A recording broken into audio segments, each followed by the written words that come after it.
Welcome, everyone, to day 2 of our Level Up Challenge. We are the Life Mastery Collective, and if you missed day 1, we have a recording up on our YouTube channel under Life Mastery Collective that you're welcome to review and take a look. We're going to recap a little bit for you what we did in day 1. And then get going on day 2. So thank you for joining us. We're happy to have you here. We're excited to be with you for the next 2 hours, and then again for tomorrow for day 3. For now, we're going to have Kurt's going to start us off with a little bit of what we talked about yesterday, just a brief recap.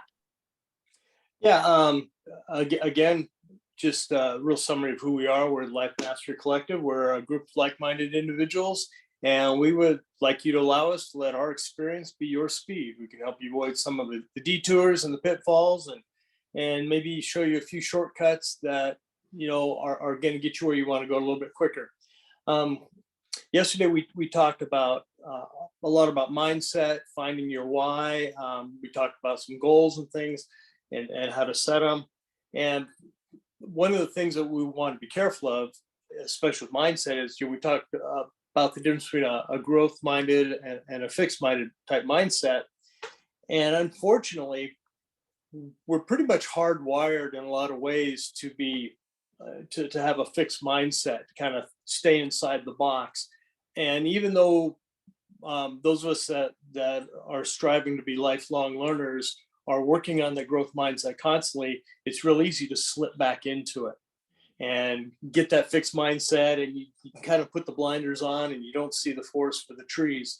So that's why we talked about finding your big why you need something to drive you.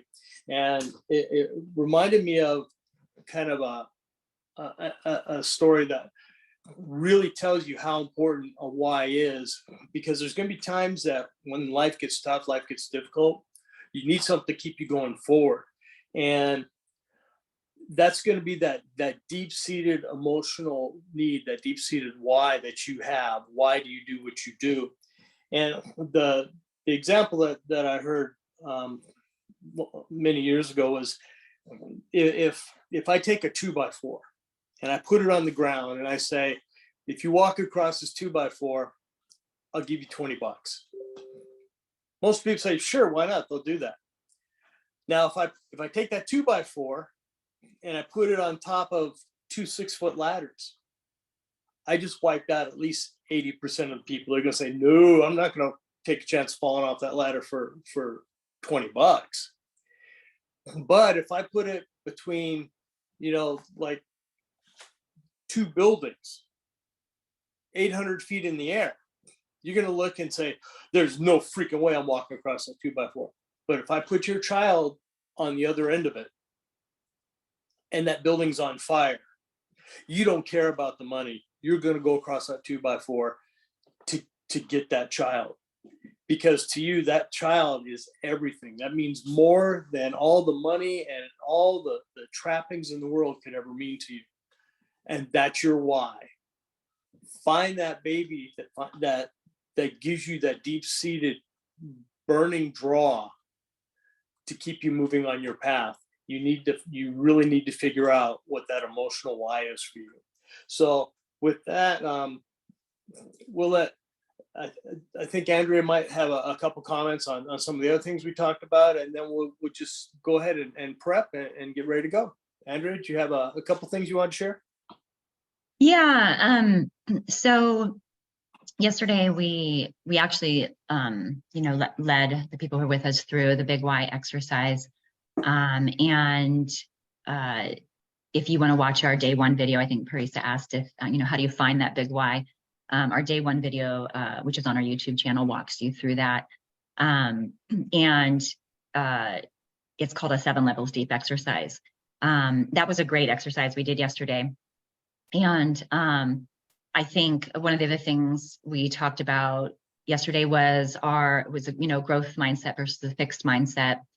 And growth mindset being you're willing to grow, you're willing to see maybe the mistakes you've made and how they can lead you forward. You're willing to see that there is a possibility. Fixed mindset is basically the opposite. You see that you're stuck where you are, or you only see things in a certain manner. and you have no room for open-mindedness or growth and moving forward. And one of the things we just wanted to kind of recap on is that it is easy to, if you're in a growth mindset, it's easy to fall back into a fixed mindset, under times of stress or in certain situations.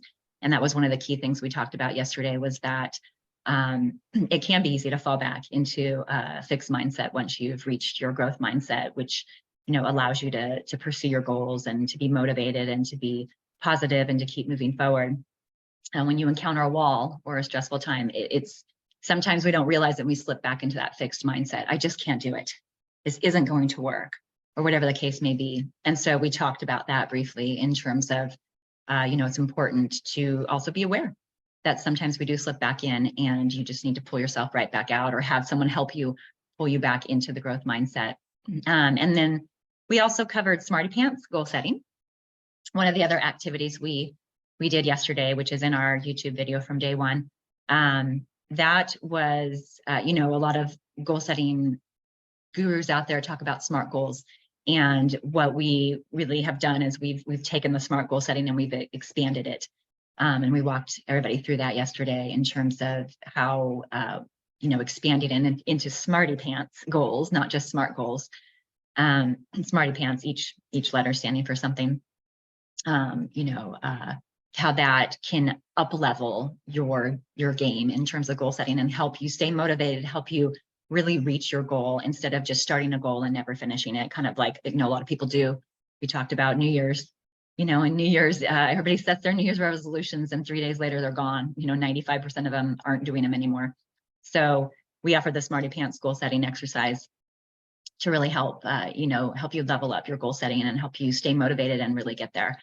And so mindset was key. And what we talked about was that really mindset flows through everything you do. And you're going to see today and tomorrow that it really flows through everything we're talking about in this 3-day challenge as well, because that is the reality of mindset. It flows through your entire life. And so one of the last things we ended with yesterday, Jeff did a breathing meditation for us, which was really great. He taught us there are 4 different ways to breathe based on your, your different levels, your different brain wave levels, alpha, beta, delta, theta, I think were the 4 ones. And that was pretty fun too. And I think we all learned a little something then. So that was kind of our recap of yesterday. We encourage you to check out, if you missed yesterday, check out our YouTube video. It's on our Life Mastery Collective YouTube channel. We would love for you to check it out if you missed yesterday, and continue with us today and tomorrow for some more leveling up in your life. And so on that note, I think Kurt's going to start us off with a little breathing. Sounds awesome. And actually, what I want you to do now before we do anything is, now's a good time to turn off, any extra electronics. If you've got windows on your computer open, close them out so that they don't pop up and distract you. Basically, we want to focus out all the distractions so that we can, pay attention and glean as much as possible from what we're doing. One of the best ways to do that too is in baseball, there's a term, I say baseball because we just had the Major League Baseball All-Star game here in Seattle last night. And one of the things that pitchers have talked about for many, many years is a term called clearing the mechanism. And by that, it's kind of like when you have a calculator and you hit the clear button, it clears out all the registers. You just kind of take a moment, focus, and just let all the distractions of life go away. And it gives you a chance to just dive into whatever you're doing with total focus and help you get into a flow state so you can accomplish more in a short period of time. One of the best ways to do that is just take a deep breath. So just 4 seconds in and 4 seconds out. Just kind of reset. Okay. With that, our first topic today is going to be health and wellness. And we've got 2 great coaches to teach on that, Andrea and Heather.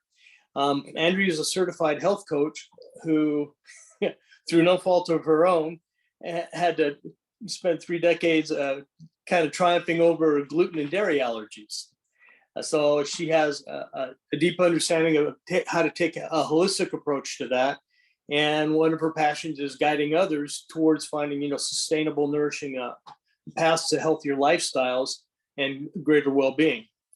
She's also a homeschooling mom of 13 years. And apparently she does pretty well in her fantasy football league. So you never know where people's talents lie. And Heather has a really interesting background too. She's very versed at health and wellness and motivational mindset. Heather's a corporate IT professional who, again, through no fault of her own, got to experience the wonders and excitement of breast cancer. And, I say that very sarcastically because having known people that have had it, it's not something I would wish on anybody. But she's got over 10 years just teaching herself, self-taught expertise in thriving after breast cancer. And the fact that she's here and doing so well is amazing and a testament to what she's learned. And because that, she wants to teach others how to do, how to achieve a healthier lifestyle through diet, lifestyle, physical activity, getting rid of the toxins, how to get more energy in your life, have more fun, and maybe get a little more clarity. It's always good to have clarity when chaos reigns. So, and most of all, Heather's our Jamaica connection. So with that, I will leave it to you two ladies. Thanks, Kurt. Thank you so much. We all know health is important. I mean, I don't think there's anybody out there who believes that health isn't important. We all know there's things we should be doing, and there's things we shouldn't be doing for better health. We know when we prioritize our health, it affects everything from energy to focus to productivity. You're really, to be honest, your performance level in all areas of your life each day. It impacts your mood, stress. It can even impact things like emotional eating. So health is key. Let's actually take a second in the chat. Are there other areas you can think of? What areas do you think of when you think of how health impacts you? What areas do you believe health impacts you the most in your life? Go ahead and take a second and see, what are some of the things that you feel it really impacts? Memory, yeah, absolutely, sure. And, things like Alzheimer's and dementia are becoming huge in this country now, unfortunately.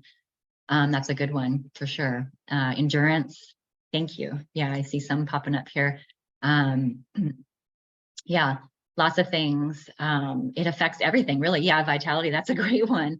And who doesn't want to be at their full, potential, their full vitality every day? Yeah, thank you for participating in that. I think it impacts all areas of our life. So the question really is, Heather and I were thinking about this. Why don't people take more time to focus on their health? And, there are people who do, but I mean, at least in the United States, we've become a country of, I don't know what it is now. Last time I checked, it was 60% obesity. It might even be more. So clearly, the majority of people are not focusing on their health. And the question really remains, why? And we really believe that everything starts and ends with mindset. And so for just a few minutes, I want to talk to you about how that mindset relates to health and wellness. And then Heather and I are just going to share with you our stories, how we, come to this place in our lives where health is key for us and how we do that, how we manage that. And at the end, we're going to actually provide you some specific ways you can level up your health starting today. But realistically, we really thought it started with mindset. And, as Kurt mentioned, I struggled with dairy when I was in college. I found out I was, lactose intolerant. That was super fun during college. But I learned how to manage that quite well and quite quickly. And then later, when I was a mom, I started having migraines, and this was really difficult for me. College was one thing, But I was a mom now, and I started getting migraines. And initially I was able to, if you know anything about migraines, it's about 60-40. Most of the time it affects women, about 60% women, 40% men. And for women, it's often hormonally related. It probably is for men too, but in women, our hormones are a little more obvious. And so I was getting migraines, maybe about once a month, and it was uncomfortable. It was not good. They weren't horrible yet, but I managed to kind of reduce that and manage them better using some homeopathic remedies. And things were good for a few months. And then they started coming more often, and they started getting them a couple times a month. And I was still able to manage them to some degree using the homeopathy. And I didn't want to go into drugs. But then what started happening, and if you've had migraines, it can be excruciatingly painful. And what started happening is I was also then getting mild headaches, kind of the rest of the time. So at any given point in time in a particular month, 90% of the time I had a mild headache, and probably about 20% of the time that would turn into a migraine. And it started really affecting who I was, like as a human being, like my personality, I noticed started to change. When you're in pain a lot, that happens. You suddenly become a different person. But I was becoming a different person with my kids. And that affected me greatly. And I noticed I was less patient with them. I would snap at them more. I just became a different Andrea. And specifically, I became a different mom. And I didn't like that at all. So I went on. So that really started me on my journey to become gluten-free, which I am now and still to this day, because I don't like migraines. And I don't want to go there ever again. But specifically, I've dealt with a couple allergies. And, I think that has helped me shift into, that is my why, why I'm focusing on my health. But I really have always focused on my health to some degree. And I believe for me specifically, my mindset around my body, my mind is, my body is my temple. And that mindset, I think, changes things in terms of health. And so, when I thought about this, it reminded me of a trip I had taken to Japan when I was in my 20s. I got to go visit a temple in Kyoto, which is a lovely little countryside town if you ever get out there. And the temple was amazing. And, I've been in other temples, but this temple in particular struck me. And what I noticed about this temple was that, and this is probably the case for most temples, but there were guards at the door, and they only let a certain amount of people in at a certain time. They're very wary of who they let in.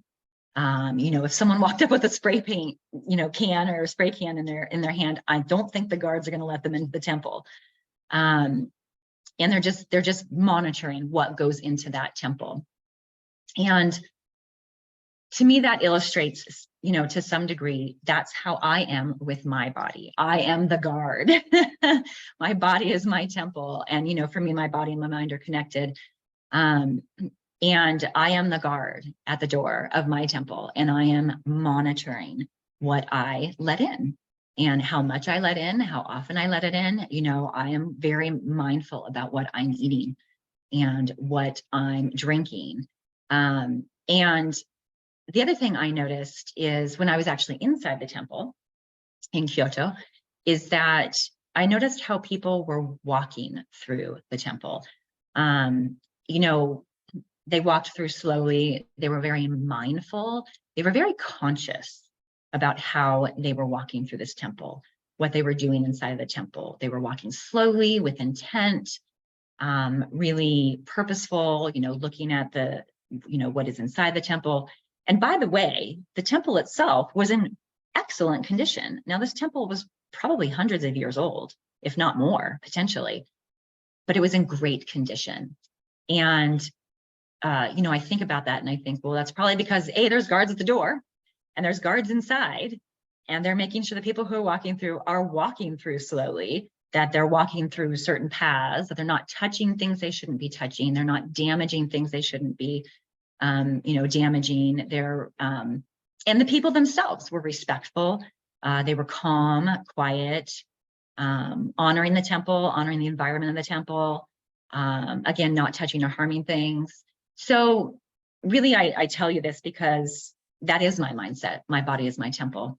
And I really believe that that is the key to why I'm,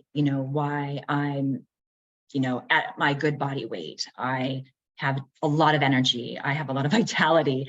I feel like I'm really in this healthy space because I honor my body. And when I really thought about it, our bodies need the same, I call it CPR. Our bodies need CPR, but not in the CPR we think of in terms of life rescue, life saving. But in a way, it is. We are saving our own lives. But that's really what was happening in that temple. People were walking through with consciousness, and the temple was being protected by the guards, and the temple was being respected. CPR. So let's be conscious with our bodies. Let's be aware of what we're putting into it. Let's be aware of when we're putting things into it and how much. Are we overeating? Are we taking things too far? What kind of water are we drinking? How much? Heather's going to go into that a little further in just a few minutes. But how are we protecting our body? It's not always just about what we're putting in, but also what are we putting on it? Skincare, sun care, things like that. And are we respecting our bodies? I really want you to think about that. Are you doing CPR on your body? Is your body your temple? I respect my body by not smoking, by not drinking, or, I don't drink at all, but if you drink, do you drink excessively? Think about the way you're respecting your body, and really be mindful of it. And for me, I think the best advice I can, give today, we only have about 40 minutes with you health-wise, is really, in a few minutes, we're going to go into more detail about a couple of things you can do. But really overall, I think to level up your success in terms of health, think about how you're treating your body. Are you treating it like a grocery store or a storage unit where you just shove things in and move on and not think about it? Or are you treating it like a temple?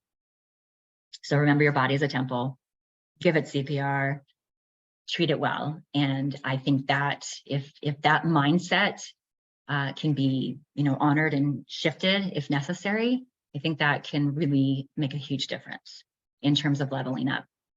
So thank you for letting me tell you my story and bring you into how the mindset, how we believe mindset really connects to health.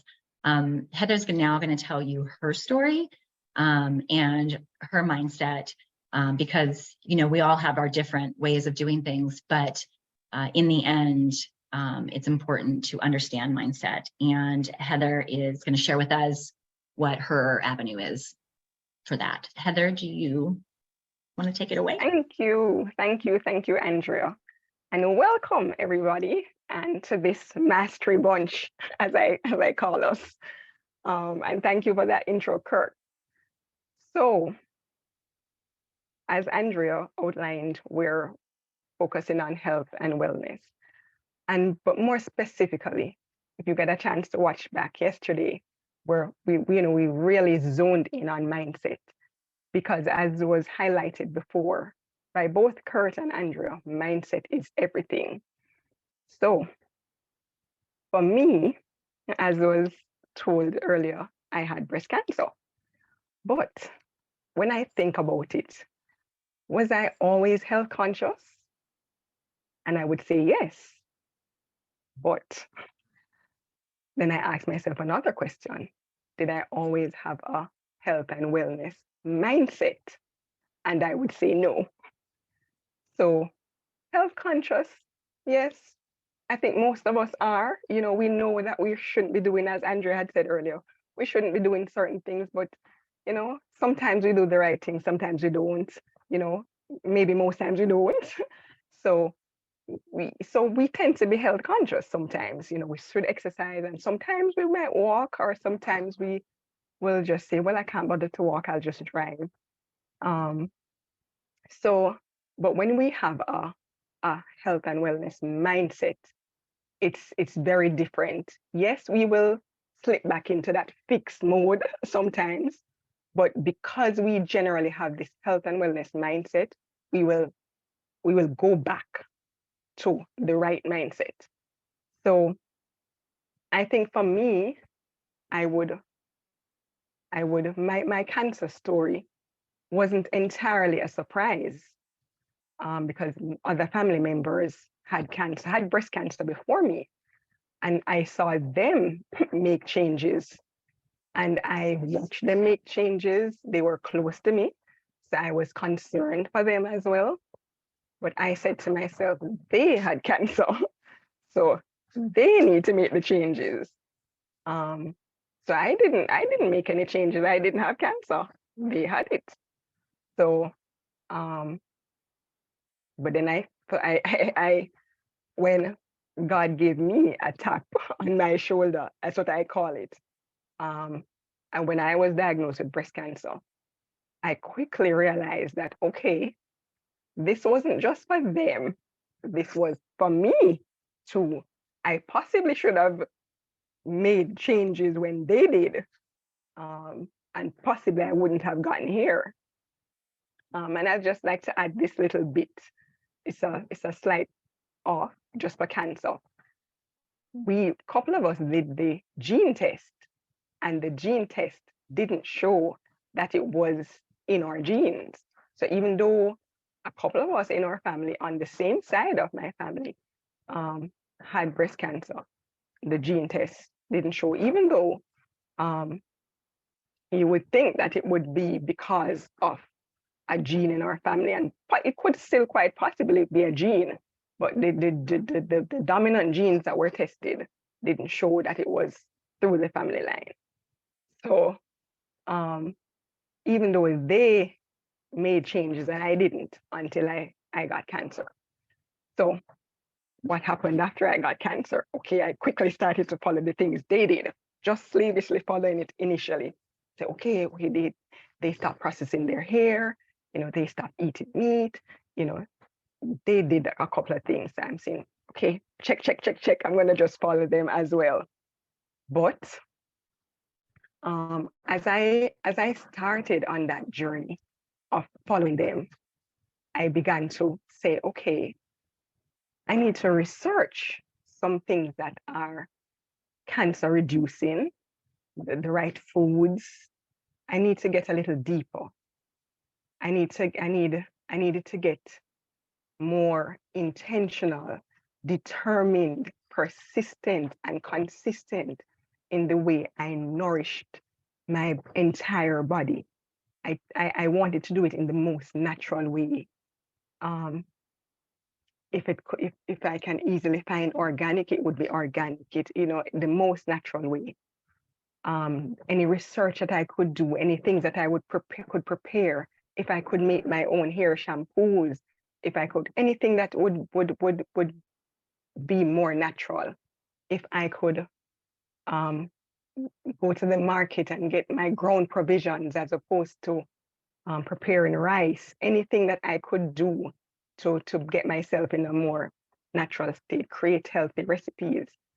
What for me, I wanted to move from just a survivor, a breast cancer survivor, to a thriver mentality. And what would have made me get to that?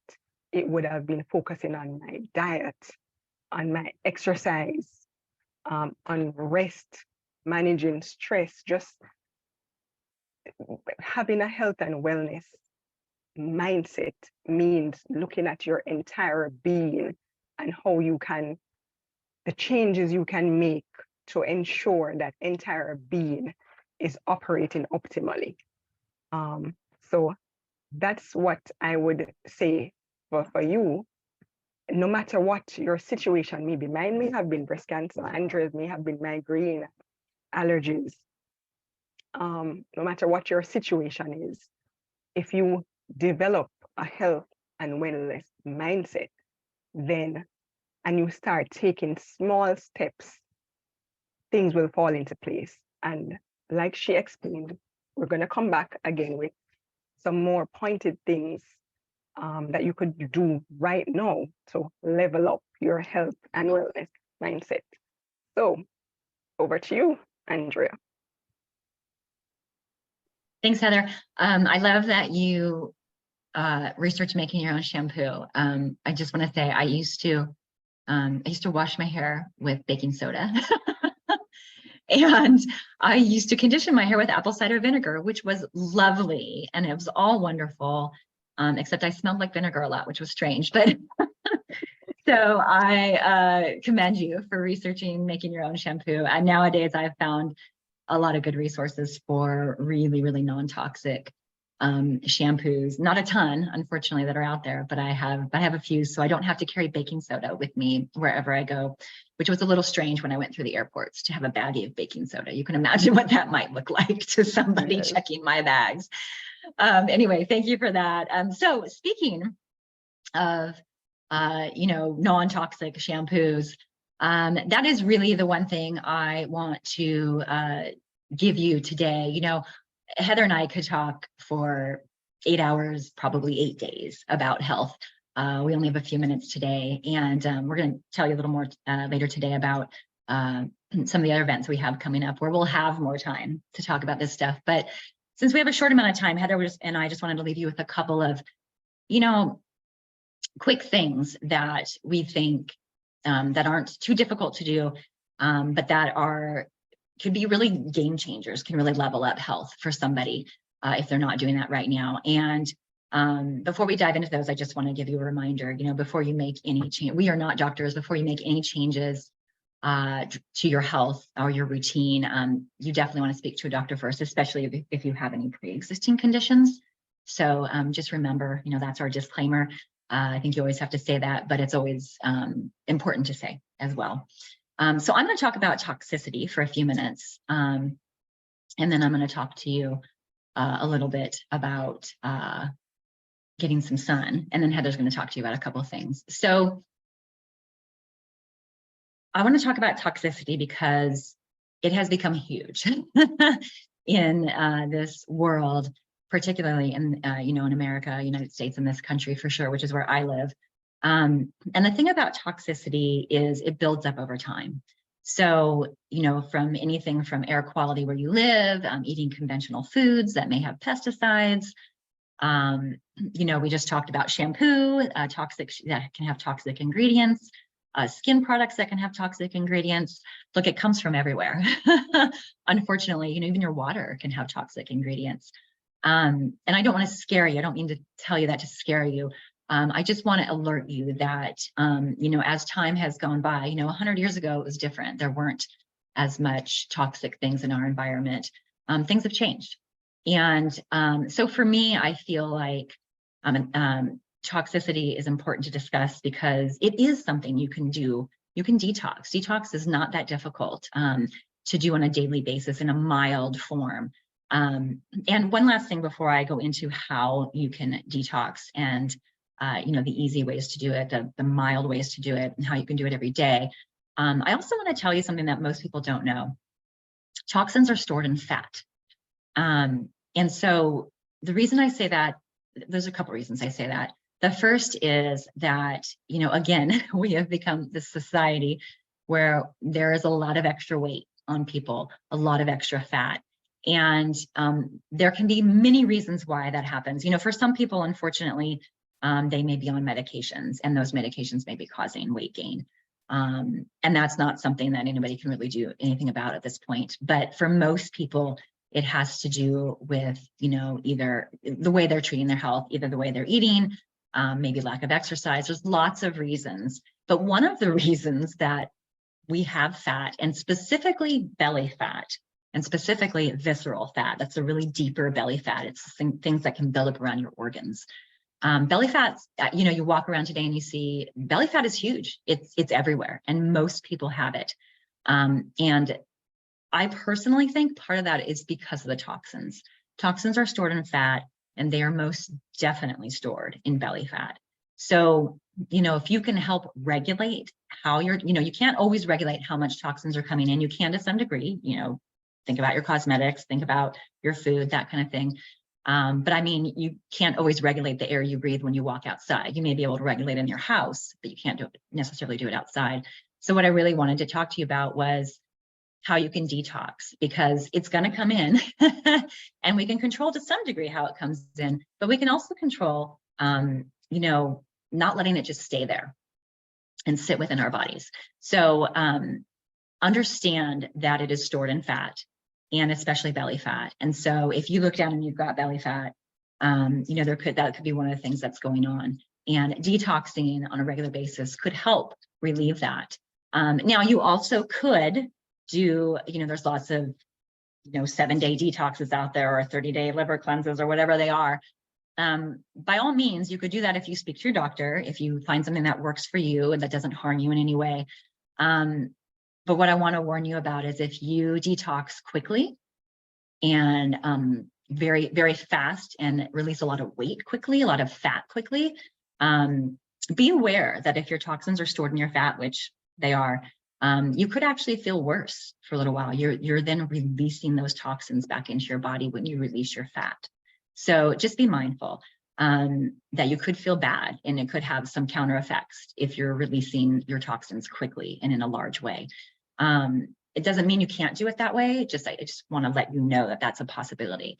So for me, I actually recommend that people detox just daily, just little by little daily in different ways. And I'm about to go into that. I think for me, that's a smoother way. This is what I do every day. And then you're not going to feel any kind of, side effects of that typically. So there's a couple ways that I detox every day. And the first one is the easiest one, in my opinion, and that's drinking more water. Water is a detoxer. And I'm not going to delve too deeply into this right now, because Heather's going to talk more about water in a few minutes for us. But water is the easiest way to detox. And the other way I detox, though, is I have a detox tea every morning. For me, that's a dandelion root tea. Dandelion root is phenomenal for detoxing, and it detoxes slowly in, not a hard hit kind of way. So I do my dandelion tea every morning, and I drink a cup of it. Exercise is a great detoxer. When you sweat, you detox. And I'm going to tell you two things about that. The first is make sure you're having water when you sweat. Obviously, you want to still keep that water flowing, because that's going to help with the detoxing. But the other thing I want to tell you about sweating and detoxing is when you sweat and you're detoxing, you want to wipe that off your skin, or shower it off, whatever you want to do. If it stays on your skin too long, you will actually reabsorb your sweat, your perspiration, and you will reabsorb your toxins. So those are some key things in terms of that. And I think Heather's actually going to touch on exercise more for us in terms of how to really get your sweat going. But the other way I sweat is I use a sauna whenever I can. I do not have one in my home, so I don't do it regularly per se. I don't do it every day. And I don't even know that you want a sauna every day. If you have a sauna in your home, fantastic. Sauna a couple times a week, maybe. If you have access to one, great. Sauna is just another phenomenal way to sweat. Again, same there. Make sure you're drinking plenty of water while you do it. Make sure you're wiping the sweat off when you're done, that kind of thing. But, I don't even go to a sauna every week necessarily, but whenever I get a chance, I do go to a sauna, and I do some ultimate sweating, which is fantastic. You kind of have to work your way up to a sauna for how long you can actually stay in it. But I do it whenever I can. And I'm actually going to tell you a funny story about detoxing. So I've been detoxing every day for a really, really long time, maybe, probably 10 years. And I notice a big difference when I can't do it. But I didn't really think anybody else noticed. But I went to a massage therapist, a new massage therapist. I don't go regularly necessarily, but I found a group online. And so I thought I'd check this woman out. She was really great.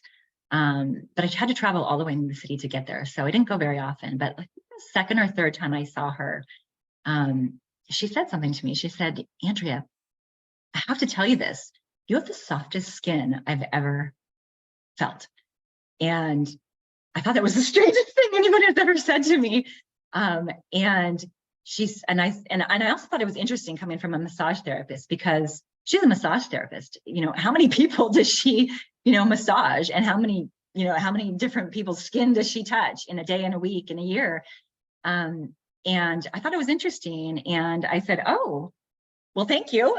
That's kind of an awkward thing.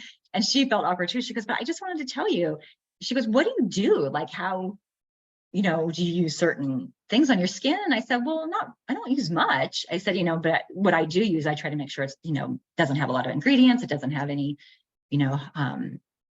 non-natural ingredients, things like that. I said, but you know what? I actually am really mindful about my detoxing. And she was like, that's it. That's gotta be it. And it was really an interesting conversation. And later when I came home, I told my husband, and he said, see, I've been telling you that for years. I said, I know, but you're my husband. You're supposed to tell me that. But it was kind of a light bulb for me, really, at that point. And this was a few years ago, that it does show, detoxing does show, and you will see a difference, and people will see a difference in you as well. So the last thing I want to leave you with, and the last really big tip is focusing on vitamin D and sunlight. Really, sun is key. And obviously there's all this information out there about don't get too much sun, make sure you're putting sunscreen on, all that. And while to some degree that's important, you don't want to burn your skin because that is when you burn your skin, free radicals are created, and we all know free radicals are bad in our body, etc. However, without enough sun, it's really hard to get vitamin D. And vitamin D is crucial to health. Like I can triple underline it, I can bold it, and it wouldn't be enough. Vitamin D is crucial. And most people are not getting enough. And even if you live somewhere that's sunny, most people just don't go outside that much anymore. We work in offices 8-10 hours a day, and then we go, from our office to our car, get in our car, and we drive home, and we go from our car to our home. And, unless you're outside tending to your garden, each day, most people don't get enough sun. I do my best to get out each day in the sun and walk, but I happen to live in a place that isn't super sunny all the time. There's a lot of cloud cover. So I have to take those extra steps to make sure I'm getting enough vitamin D. Now, you can get vitamin D from food for sure. The best sources really are fish or eggs, egg yolks. However, you don't want to be eating fish every single day, 3 times a day necessarily either, or a bunch of eggs. You want your diet to be, varied and interesting. So if you're not getting enough sun exposure, it's critical to really consider supplementing to some degree. And that's something that would be good to, and the best way to determine if you have good vitamin D levels really is to, talk to your doctor and get a test done, or jump online. There's some actually pretty decent tests online that you can mail away to test your vitamin D. It's critical to understand what your vitamin D level is. And the reason it's critical is because vitamin D is key in disease prevention, particularly cancer. But a lot of diseases. Vitamin D is critical in hormone balance. And, when our hormones are all out of balance, there are all kinds of issues that happen. And it's also critical in weight management. And the reason it is, especially belly fat, is that vitamin D, particularly what comes from the sun, but when the sun hits our skin, it converts into vitamin D. And that vitamin D is critical in maintaining our cortisol levels in a healthy level. And cortisol, when it gets out of control, also leads to belly fat. So there's just a lot going on when it comes to vitamin D. I wish I had more time and I could tell you more about it. And maybe I will in our future talks when we do longer ones. But, take a look at your vitamin D levels, and take a look at how you're getting your vitamin D. And, obviously, to get the kind of exposure you need, they say about 10 to 15 minutes a day. It depends. If your skin is darker, you're going to need more. And if your skin is lighter, you're going to need a little less. And if your skin is lighter, you want to make sure you don't burn. So you need to monitor that. But vitamin D is critical. So please make sure you're getting some sun. And if you can't, for whatever reason, make sure the food you're eating have it. And then if not, talk to your doctor about supplementing. I know for sure, and many doctors have said it, but most of the people in this country, in particular in the United States, do not have enough vitamin D. So those are the 2 things I want to leave you with. Sorry, it's so short, but consider detoxing on a daily basis in a mild way, and take a look at your vitamin D levels. And yeah, that's it for me. Heather is going to talk for a few minutes. She's going to give you a couple more tips and talk about what she feels she wants to pass along to you in the short amount of time that we have. So Heather, take it away. Thank you, Andrea. And I can attest to that vitamin D and that sun, especially living in Jamaica, Right. and where it's sunny all the time. Nobody stays in the sun, especially if you work in a corporate office. Like you said, everybody run from the building to their cars. Right. So what some of the things that I do is like, lunchtime, when you stop to eat your lunch, you just take a few minutes, 10 minutes or so, and you just stand out, just go downstairs and go outside and stand in the sun for a little bit. And so that way you can get some vitamin D. Also, I have a sister-in-law that lives in the US, and whenever she comes to Jamaica, she's Jamaican. Whenever she comes to Jamaica, she's always running away from the sun too. And she lives in a cold part of the US.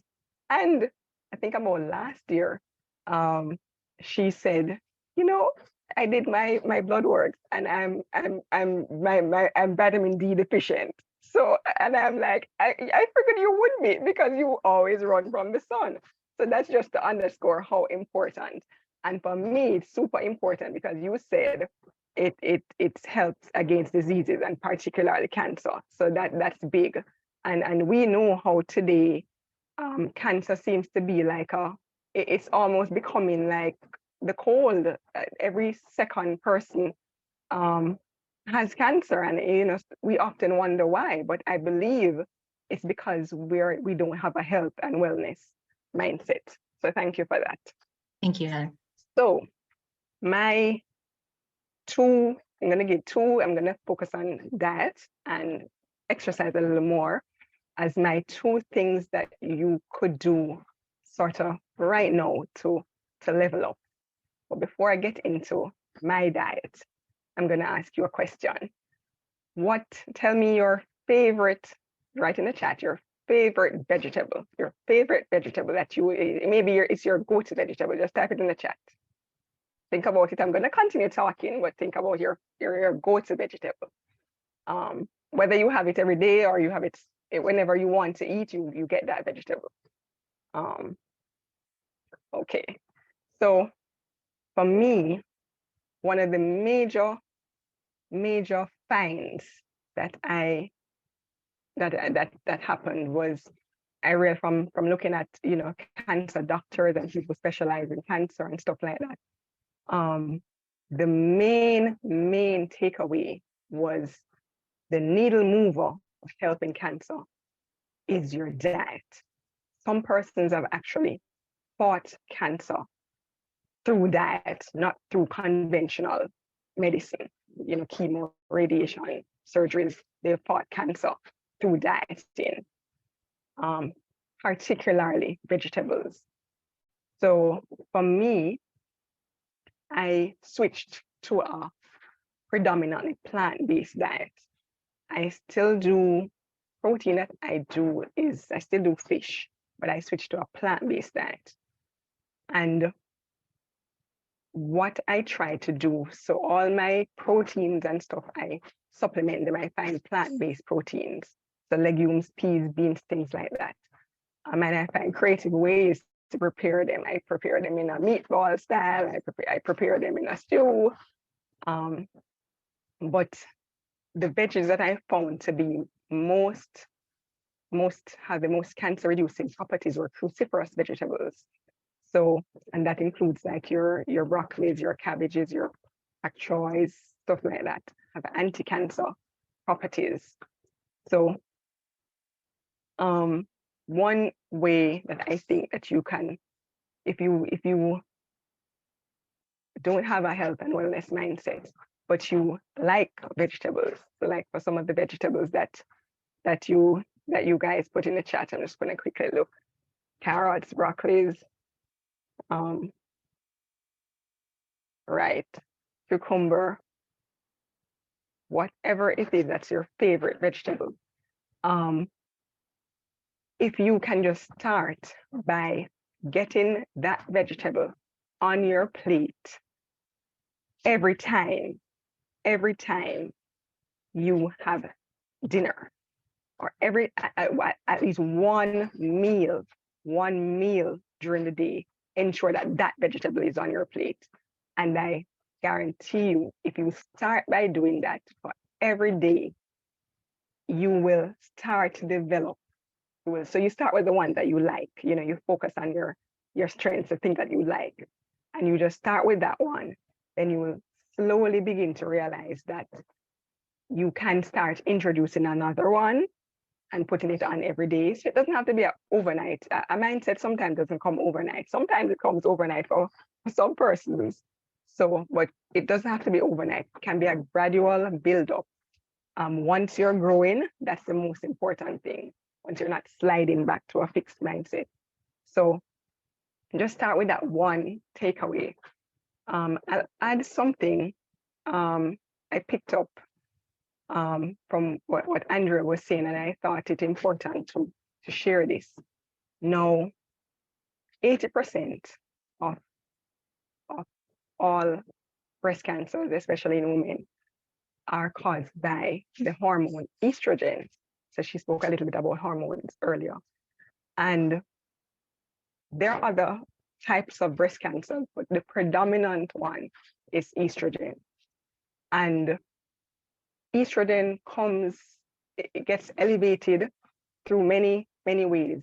But one of the main ways for estrogen elevation is sugar. And so sugar doesn't cause breast cancer, or sugar doesn't cause cancer.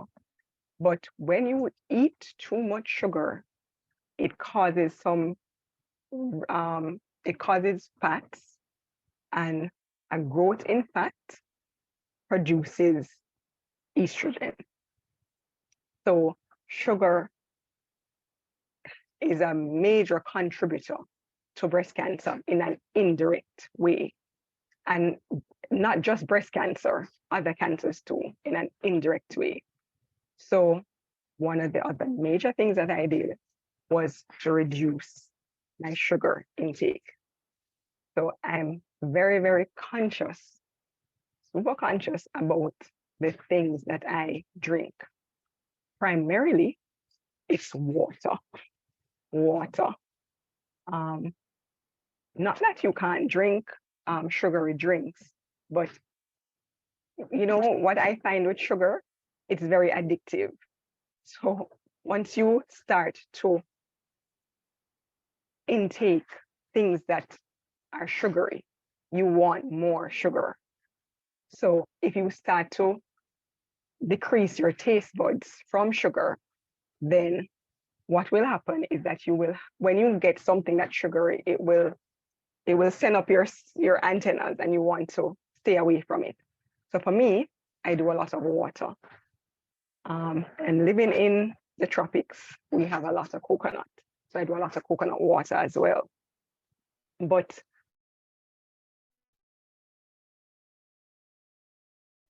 water, as Andrea pointed out earlier, so it's important to have, I try to follow the 8x8 rule, 8 ounces of water 8 times a day.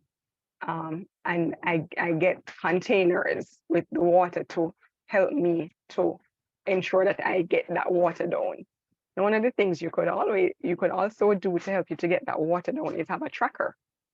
So you can have a water tracker. If you sit at your desk, you have a tracker on your laptop or your computer screen, and you just, as you have the water, you just tick off your tracker.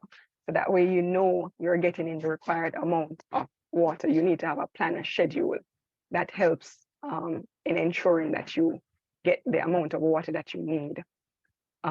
Fruits are good too, but fruits can be sweet.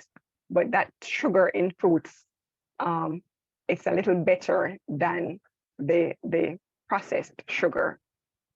So what we also want to avoid is grab and go. Grab and go is, that's what we do these days. That seems to be the order of the day. I'm hungry, or I think I'm hungry, and I'm just gonna grab something on the go. Okay, I'm running through the door. I'm gonna stop at Burger King down the road. I'm going to stop at KFC. I'm going to stop at McDonald's. I'm going to stop at somewhere, anywhere that I can get the food real fast. You know, anything for me that's too fast, something is wrong. If it's done too quickly, some steps may have been missed. So fast food is a no-no. Fast food is something that you should really try to avoid. You should try to be deliberate and determined about planning your own foods and preparing your own foods. That way you know exactly what you're getting, exactly what you're eating. The thing is, when we overeat, as well as Andrea spoke about toxins, and we overeat the wrong things, that's a sure way of bringing a lot of toxins into the body. A lot of times we get food too, we eat with our eyes, we get the things that we're eating, and it seems as if it's not enough for us and we want more. Sometimes we need to consider, why is it am I eating now? You know, do I really need to eat so many times throughout the day? Am I really hungry? Or am I bored? Am I stressed? Is it just an emotional reason why I'm eating? So we need to be mindful. We really need to be mindful of that. And if we really think about it, we can find reasons. When some persons were working from home, like at my office, a lot of my colleagues have put on a lot of weight. And it's because food became so easily accessible. You just get up from your desk and walk to your refrigerator and you have something to eat. So we need to be mindful of eating when we're not hungry. So be consistent about the way you eat. Be determined about the type of foods you eat, and I'm sure that will you make a big difference in how our bodies react and respond when we need it to do something. Another thing that I'll touch on is the importance of exercise. A lot of us, again, have moved to especially with this working from home paradigm, we've moved to a just sedentary lifestyle. We sit in front of our computers and we work all day. We don't move, we hardly move. So that's not healthy for us. Like Andrea said, exercise, even though moving, just mild movements, not really exercise, but exercise is important in changing our moods, sweating out toxins, excuse me. You know, when we have stress built up in our bodies, exercise helps to get rid of that unnecessary stress and get us in a better mental state. So exercise is important.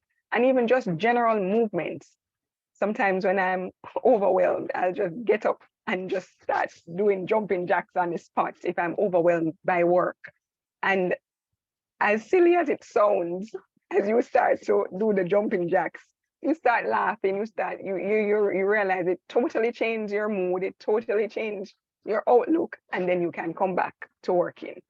So little things that you can incorporate for even just general movement. You can park further away from, if you go to the store, you park further away, so you walk a longer distance.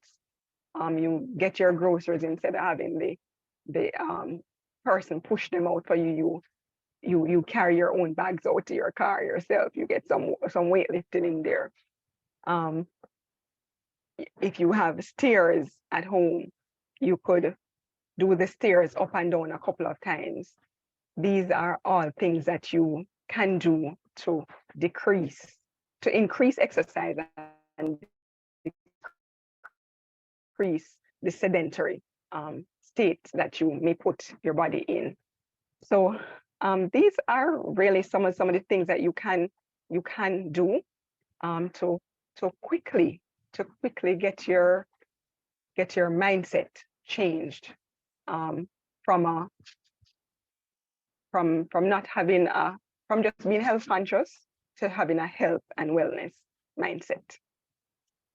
Okay, that's about it. And one of the other things that you could do is, for me, exercise was critical to helping to have a thriver mentality. So getting a fitness tracker, whether it be like a Fitbit or a watch or something to monitor your fitness. But it's important to have a health and wellness mindset. You have to take deliberate and determined steps and be consistent. All right. Thank you for listening. And I hope that you will join us in our longer discussions. All right. Bye-bye.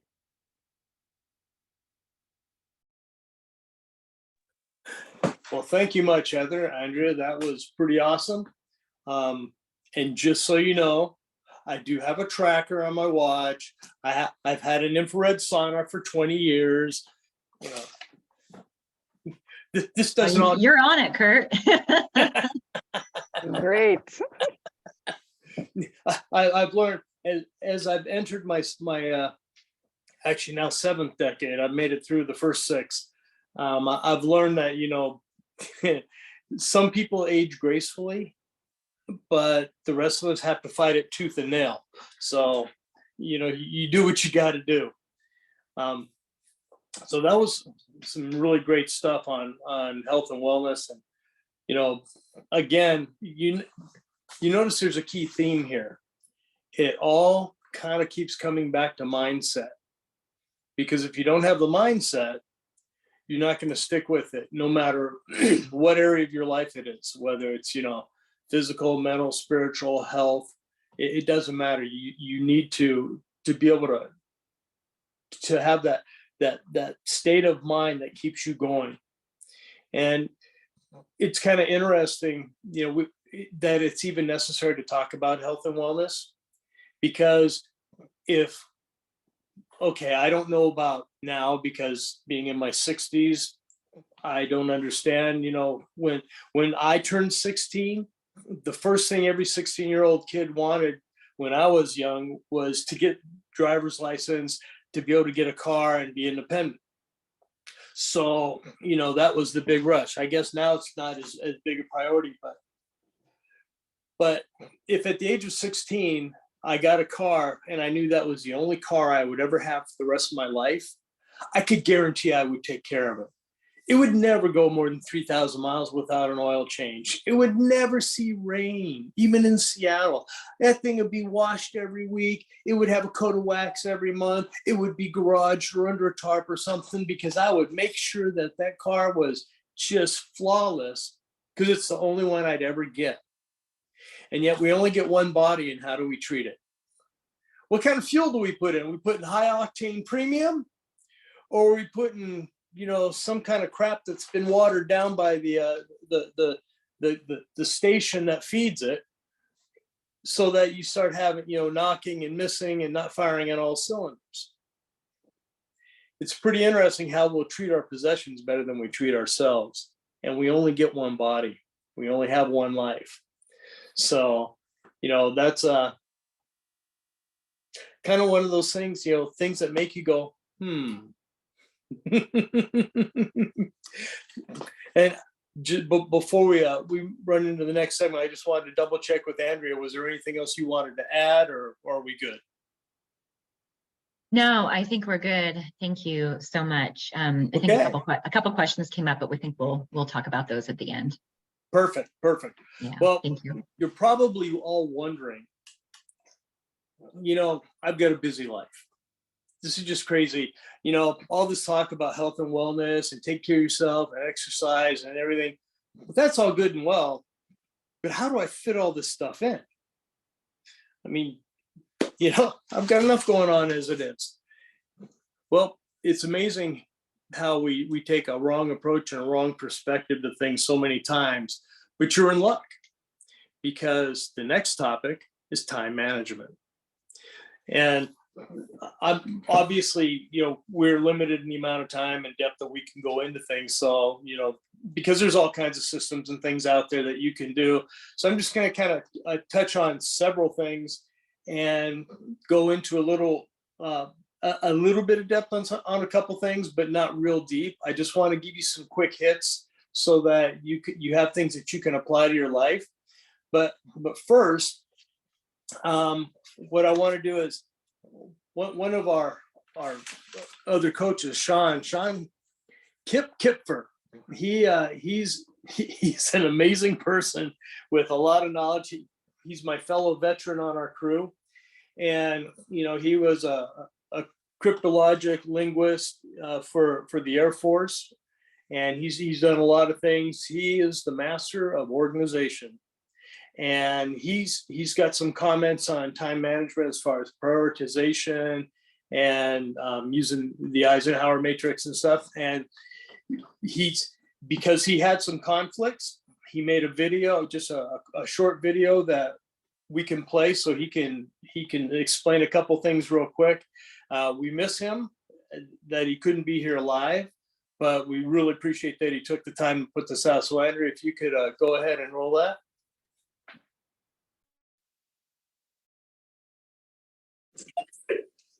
Hey, good day, everybody. Kip here. I hope you are doing outstanding today.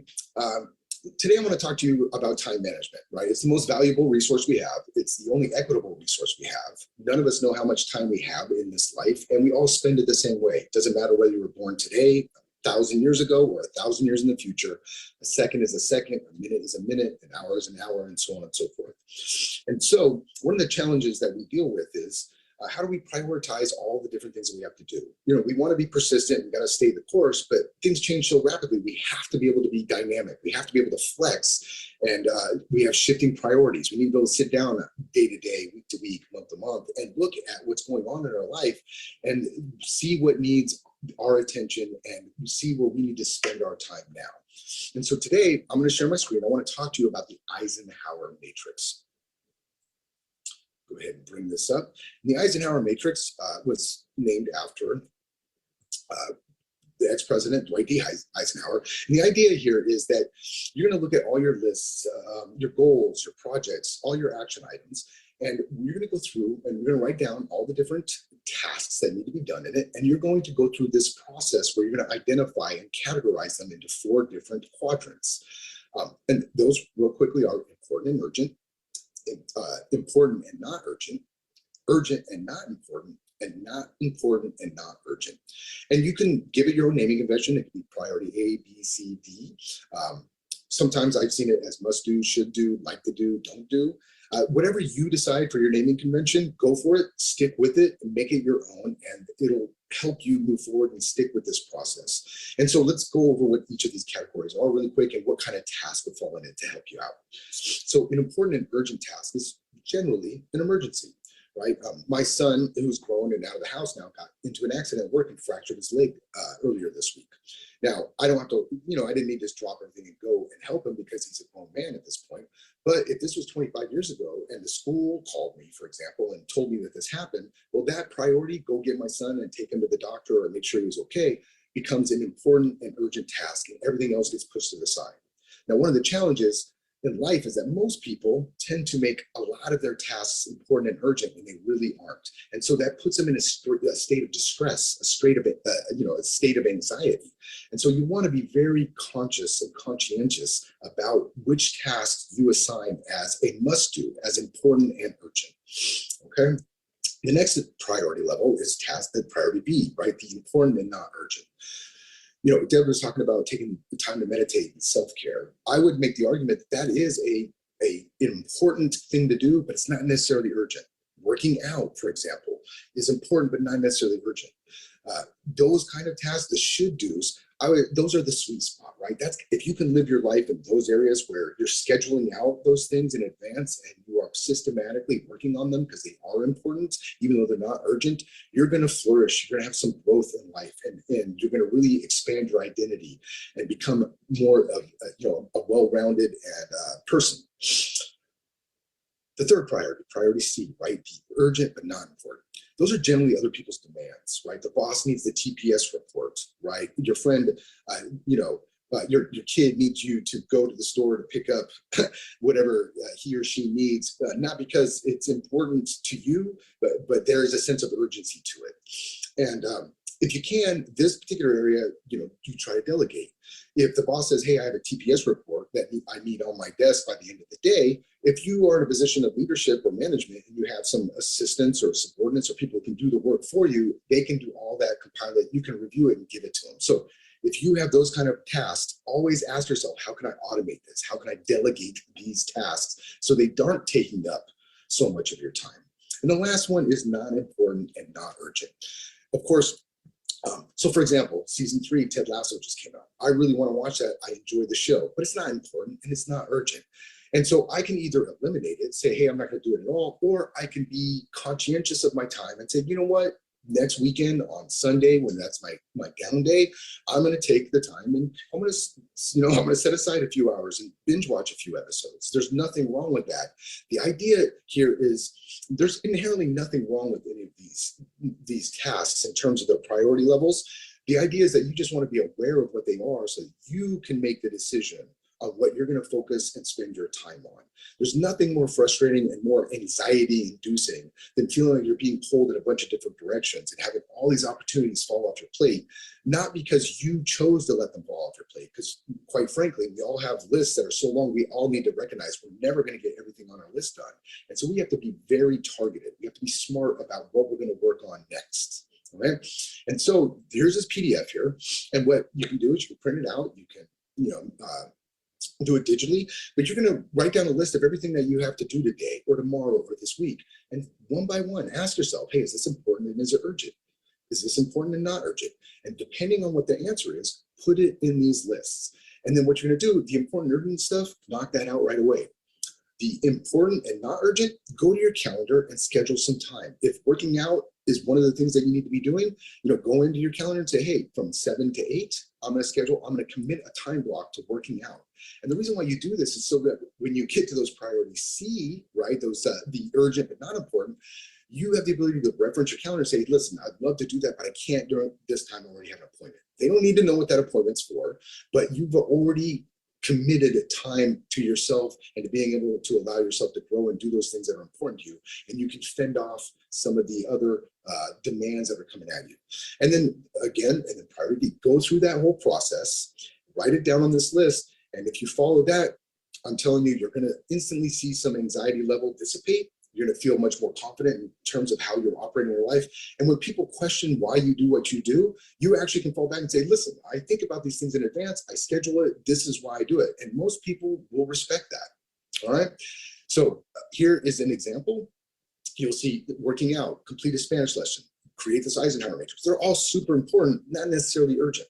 Going grocery shopping, depending on the situation. I have no food in my house. I have nothing to sustain me for the week. I need to go and do some grocery shopping immediately. I have a toothache and it's causing me pain. I got to get to the dentist right away. Daycare closes at 5 o'clock. It's 4:45. I got to get going. Those are all important and urgent. And then you can see some other ones down here to give you an idea of what kind of tasks would fall into each of these areas. Okay. Do yourself a favor, go through this process. And I'm telling you right now, you're going to feel much better about how you are using your most important resource, your time, and how you're spending it. Thank you very much for joining us. And I look forward to talking to you in the future. I may not be able to answer your questions personally right now, but Kurt, the group, Andrea, everybody else is going to be able to support. And in the future, I will be around to help out as well. I look forward to meeting all of you. And thank you so much for your time. Have a great day. Bye. Thanks, Andrew. That was awesome. Sean is great at putting stuff together like this. He's got gifts that I don't have, and it's amazing. Our little group, just as an aside, is we all come from different backgrounds, and it's amazing how we fill in each other's weaknesses with the other's strengths. So it's pretty awesome. The Eisenhower matrix, priority matrix worksheet that he went through is a really good way to get a grasp on what you need to approach. I remember, gosh, it's been about 40 years ago now. When I was in the military, I had 3 inboxes on my desk, And I didn't know about the Eisenhower matrix at the time, but I kind of made up my own stuff a little bit. You know, I had stuff that was the top box was hot stuff, do it now. And my language may have been a little bit different on the labeling that I put on. But the next one down was important, not urgent, do it when you can. And then the bottom one was redundant, recirculate till lost. And that's the kind of stuff that you can delegate out. One of the things I wanted to kind of touch on is when you're setting goals, basically, if when you start setting too big of a goal or too many goals, it can cause a lot of confusion.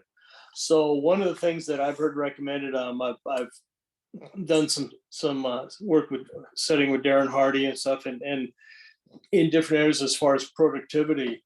And when you're trying to figure out where to put your time, because it's real easy to do busy work. But I don't know if you've heard of the Pareto principle. Pareto is an Italian mathematician, but we typically know it as the 80-20 rule. 80% of the productivity is typically done by 20% of the people and vice versa.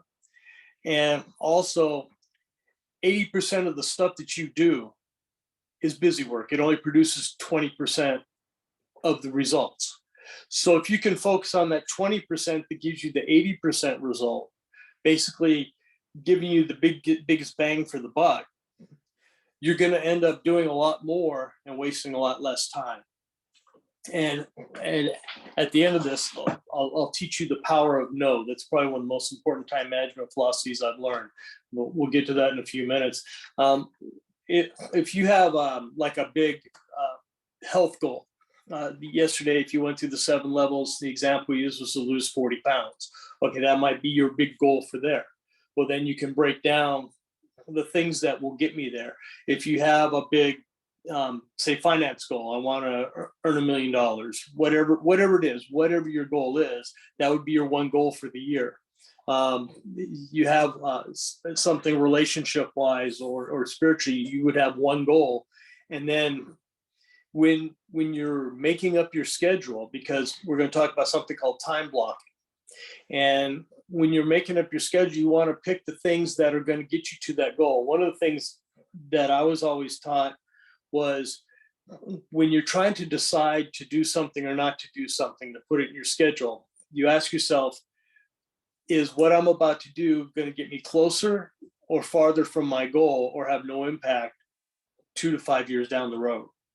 So if I have a goal 5 years out, is this thing I'm about to do going to help me get closer to my goal? If the answer is no, you might want to put it into the not important, not urgent basket. The recirculate till loss.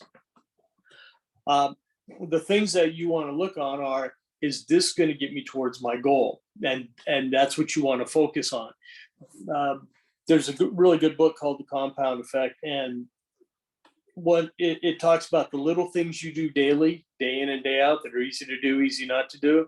It's kind of like if you decided to eat a Snickers bar, say it's 150 calories, and all you do is eat 1 bar a day. You just added that in. You won't see an impact tomorrow. You probably won't see an impact in a week. You may not see an impact in a month, but a couple years down the road, when you weigh 30 more pounds, you're going, whoa, what just happened? Say, flip side, you take out 150 calories. Say you decide that you're just not going to have any sauces on something, or salad dressing. So salad dressing, maybe you do like an oil and vinegar or something that's a little healthier, a little less caloric. But you find a way to reduce your diet by 150 calories a day in and day out, and same thing. No result tomorrow, no result next week or next month. 2 years down the road, when you drop 20, 30 pounds, you can say, wow, you're looking awesome. You're going, yeah, I am. Well, it's just because it's the little habits. And that we'll talk about kind of habit stacking, because what you're going to find is the way to get rid of bad habits is to replace them with good habits. And the best way to ingrain new habits is to put them with something else that you're already doing that's normal. If it's normal for you to go to the fridge and get a glass of iced tea or something at 4 o'clock in the afternoon, that's a habit. Well, maybe you want to add let's walk around the room twice, or add a few more steps, or just so you can stack those habits in. Time blocking itself is where you schedule something. If you have a task that you need to do and it's going to get you closer to your goals, you might block out 15 minutes, a half hour, an hour, whatever the time that you decide you want to commit to that. And that's all you do on that hour. Block out your distraction. You just focus on that one task for that time block. But when that time block is up, you stop and you move to the next thing. So you can schedule out your day and you can get the most in. What typically happens is we get involved in something. We may get into a flow state. You know, you've had those days where things just happen. You just flowed.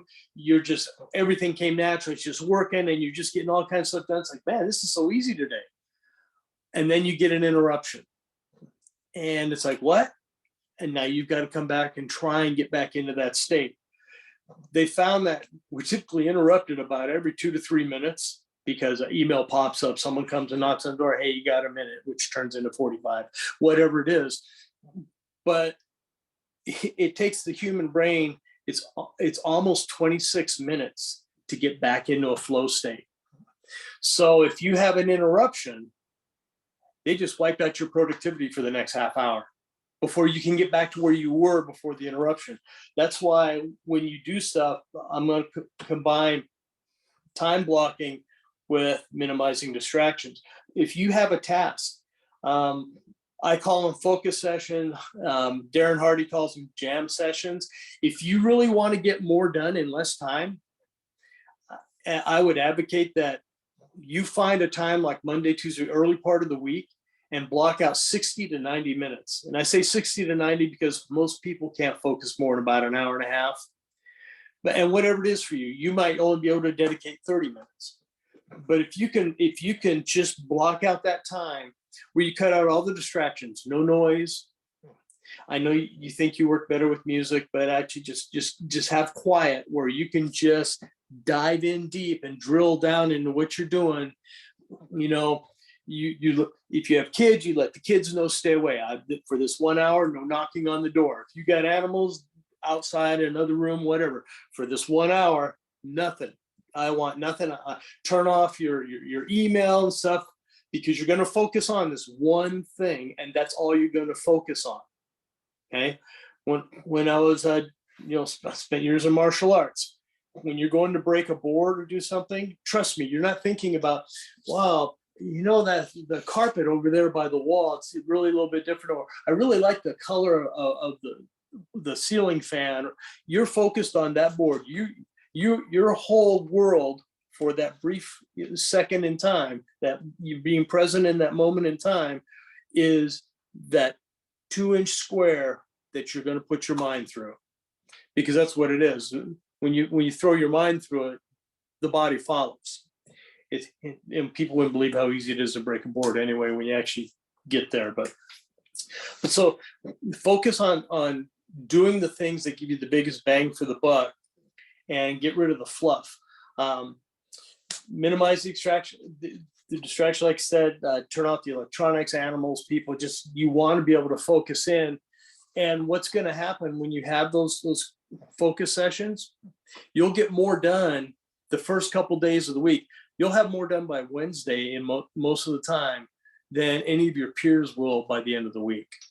So if you get more done by the end, close of business Monday, than most of the people are doing by Friday, do you think that might give you a leg up on things? And not only that, if you've got all this stuff done and you look around going, man, they're not doing anything, what's going on? It's like they're in quicksand. Do you think maybe you could let things go in your mind for the weekend and go actually enjoy, have a restful weekend where you can come back refreshed on Monday so you can focus in and drill down again? One of the things about that, we talked about that not urgent, not important aspect. That's stuff to outsource and delegate. Basically, you want to work yourself out of a job one step at a time so that it allows you to do things to do the greatest return. If you're a solopreneur, basically a one-person show. Yeah, you got to do everything. You're doing what makes it rain, and you're sweeping the floors and you're emptying the trash. So if you make it rain enough, you hire somebody else to sweep the floor and empty the trash, because that frees up that amount of time. So now you can dedicate it more to making it rain. And as you go along, you bring people on. People that have built awesome companies, they find A players and they bring them in to do the things that they're not necessarily good at. I know, because I have no predisposition towards it, I suck at paperwork. I can do paperwork. I'm very detail oriented when I need to be, but I hate it with a passion.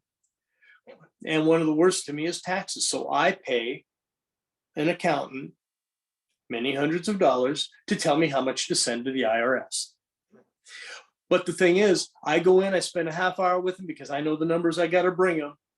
He asks questions, I tell him the number, he types it in, boom. I'm taken care of, because I don't have the stress of going, oh crap, I have to do this. Did I do anything wrong? I know it's all done properly because I delegated it to somebody much better than me at that area.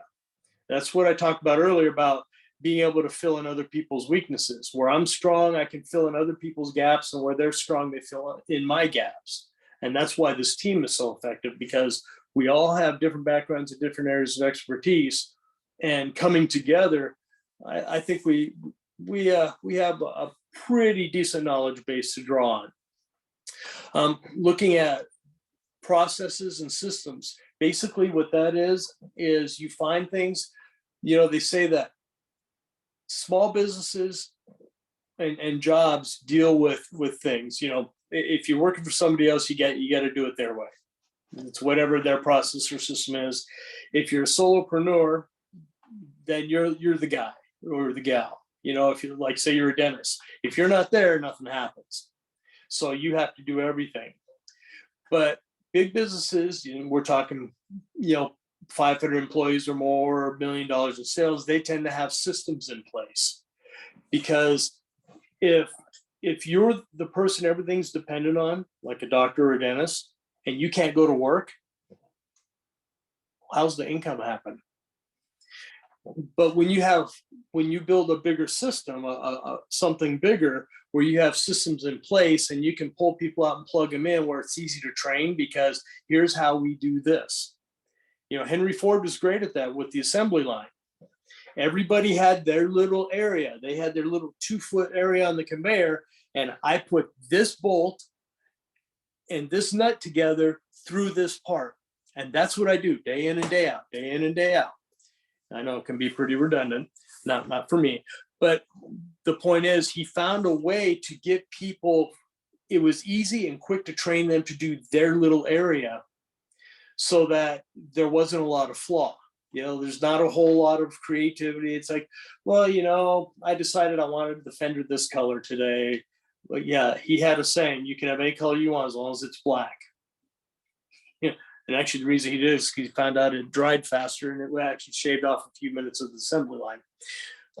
But when you put a system in place, and in modern technology, that, or terminology, I guess, that would be saying an app, or learn to use apps to do things. Your fitness trackers, you can have apps that track different things. Your paperwork, now instead of making a document, typing up a document, hard copy, going down copying and stuff, you do Google Docs. You put it on the cloud, other people download it and print it as they need it. Find things that save you time and effort. One of the things that we've been utilizing with our group is to do research and to find things and to give us a basis is AI. Because let AI do the research. That way you have 80% of the information, and then you take the human aspect of it and you make it usable. Because to be honest, most of what AI comes up with is mediocre. It needs a human touch to actually make it functional. But it can, instead of spending hours and hours researching, you can go in and spend 10 minutes with AI. All your research is done. Now we take the information, we put it together in a format that's useful for people. So learn how to use those systems to save you time. Because if you're spending 10 minutes to find information instead of 2 hours, well, now you just freed up another hour and 50 minutes. So you can put that into something that's actually important, that's going to give you the return, that bang for the buck. Self-discipline and habit formation is another area I wanted to touch on real quick. And we talked about habit stacking. And basically all that means is if you have habits you do every day. Now, this is a rhetorical question. I don't want it in the chat. I don't want you to raise your hands because I don't necessarily want to know. I'm gonna assume everybody brushes their teeth in the morning. Anybody not brush their teeth? Don't tell me. Don't tell me. Thankfully, we're on Zoom, so if that's the case, I'm good because we don't have smell-o-vision yet, so I'm okay there. But if you brush your teeth every morning and you need to remember to take, whether it's medication, vitamins, whatever, well, habits, I say, okay, when I brush my teeth, then I take my vitamins. So that way you just combine the two together. So after a while it becomes natural. Well, I brush my teeth, now I take my vitamins. And you can do that with anything. If you have a habit in one area, you try to combine other habits with it, things that you want to develop into a habit until your subconscious pathways are developed and they just kind of drag you along with them. So that's one of the things there. Now, the one thing I will say, because everyone says, well, I just don't have the discipline. I'm gonna let you in on a little secret. Nobody on the planet Earth has the discipline. I got good news, bad news for you, boys and girls. Willpower will fail every single time over time. There is not one person in the world that has the willpower to hold out forever. It's one of the things that we learned in the military. Anybody can be broken through torture. It's just how long it takes. For some of us, that torture might be, the wrong music or whatever, or the rain. You ever have rain that goes on forever on a tin roof? It sounds kind of soothing in the beginning. After a couple of days, you're ready to pull your hair out. Trust me, I've had tinnitus for 40 years. That's, one of the gifts I got from the military. And there are days when it's quiet out where it's not quiet for me. So anything can drag on you. Like your kids, you hear the joy in their voice. And after you hear the joy in their voice for about 2 or 3 hours, you wish they'd be quiet. So anything can be a carrot or a stick.